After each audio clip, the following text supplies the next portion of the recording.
السلام عليكم ورحمة الله وبركاته. أهلا بيكم في معلومة في دقيقة قناة الموضوع.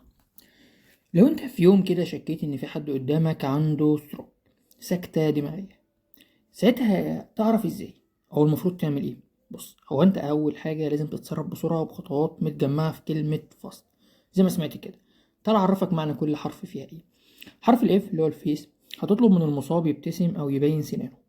في حالة الإصابة هنلاقي نص الوش بس هو اللي شغال والنص التاني حركته محدودة. طيب، الحرف التاني ايه؟ ار. هتطلب من المريض يرفع ايده فوق مع بعض. في حالة الإصابة هتلاقي ايده بتترفع والتانية حركتها محدودة ومش قادر يرفعها. الحرف التالت اس، سبيتش، يعني الكلام. هتطلب من المريض يقول كلمة مفيدة على بعض بإنك تسأله سؤال.